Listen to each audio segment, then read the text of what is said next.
사랑하는 CTS 시청자 여러분, 저는 고양시 원당에 있는 열매교회 김병우 목사입니다. 오늘은 요한복음 9장을 통해서 비본질적인 것에 목숨을 걸지 말자라는 제목으로 말씀을 나누고자 합니다. 이에 그들이 맹인이었던 사람을 두 번째 불러 이르되 너는 하나님께 영광을 돌리라. 우리는 이 사람이 죄인인 줄 아노라. 대답하되 그가 죄인인지 내가 알지 못하나 한 가지 아는 것은 내가 맹인으로 있다가 지금 보는 그것이니이다. 우리가 살아가다 보면 본질이 아닌 비본질적인 것을 가지고 논쟁을 하는 경우가 참 많습니다. 문제는 그것이 논쟁 정도로 끝나면 좋겠는데 다시는 안 볼 사람처럼 싸우게 되는 일들이 종종 있다는 것이죠. 미국의 어떤 이민교회는 교회당을 짓다가 큰 싸움이 일어나서 분열이 되고 말았답니다. 문제의 원인은 아주 사소한 것이었습니다. 예배당 카펫을 빨간색으로 할 것인가 파란색으로 할 것인가의 문제였습니다.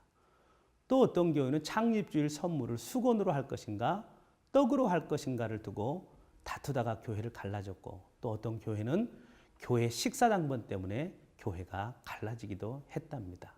카펫 색깔은 비본질적인 문제입니다. 떡이나 수건, 교회 식사당번도 비본질적인 것입니다. 그런데 가만히 보면 우리도 이런 비본질적인 것에 목숨을 걸 때가 참 많습니다. 부부간에, 부모 자식 간에, 때로는 교회 안에서도 보면 별것 아닌 것 가지고 다투고 싸웁니다. 그래서 엄청난 것을 잃어버리는 실수를 많이 합니다. 그러니 우리는 신앙생활을 하면서 비본질을 본질로 착각하지 말고, 비본질적인 것 때문에 나를 잃어버리고 비본질적인 것 때문에 친구를 잃어버리고 예수님을 잃어버리는 일이 없었으면 합니다.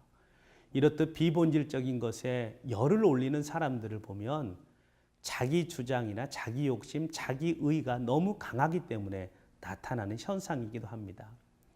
사실 이기심과 욕심으로 모든 일을 보면 얼마나 잔인해지는지 모릅니다. 지난 러시아 월드컵 때 어떤 선수가 실수를 했습니다. 물론 잘못은 했지만 일부러 그런 것은 아니겠지요. 최선을 다하다 보니 생긴 일입니다. 그런데 청와대 게시판에 이 선수가 왜 그랬는지 조사를 해야 한다느니, 국가대표를 취소해야 한다느니, 일부러 그랬는지 조사를 해야 한다느니, 심지어 입국을 막아야 한다느니 하는 청원들이 올라왔습니다. 그 실망을 이해는 하지만 참 잔인합니다. 우리도 믿음으로 보지 않으면요, 이렇게 잔인해질 수 있어요. 비판과 비난이 가득할 수가 있습니다. 그러나 믿음으로 보면 용서 못할 일이 없고 사랑 못할 사람이 없습니다.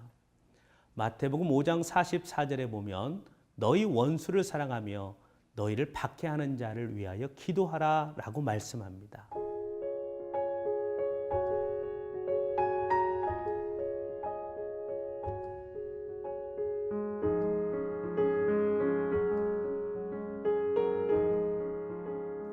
오늘 본문인 요한복음 9장은 태어날 때부터 맹인으로 태어난 한 사람을 예수님께서 고쳐주는 데서부터 시작이 됩니다. 태어나면서부터 앞을 보지 못하는 이 안타까운 아픔을 가진 사람을 고쳐주었다면 칭찬을 하고 박수 쳐줄 일입니다. 야, 예수님이 정말 사랑이 많으신 분이구나, 이렇게 치켜 세울 일입니다. 그런데 여기에 대해 바리새인이 시비를 걸어요. 왜요? 안식일의 병을 고쳤다는 것입니다. 그런 그들에게 주님이 이렇게 말씀하십니다. 안식일이 사람을 위하여 있는 것이요 사람이 안식일을 위하여 있는 것이 아니니, 안식일을 위해 사람이 존재하는 것이 아니라 안식일은 사람을 위해 존재하는 것이라는 것입니다. 여러분, 안식일이 왜 존재합니까? 사람으로 하여금 쉬고 안식하고 평안을 주려고 있는 것입니다.